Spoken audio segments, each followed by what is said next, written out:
glimpses of nature and soul. The crisp airs creaking through the school's windows, making the fabric on thy arms tingle softly.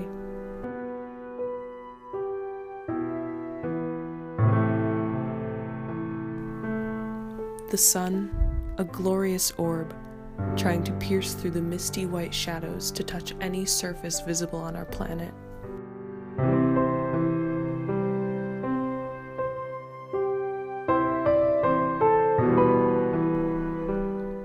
My lungs, quietly breathing in the humid blessings of oxygen.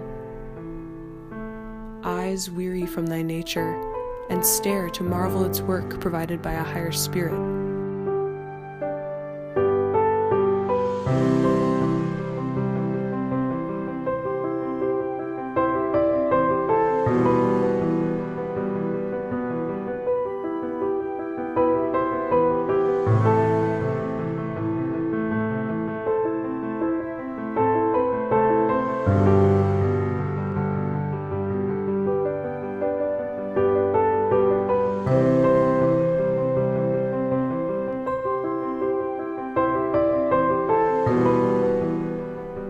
Unity of thyself overflows,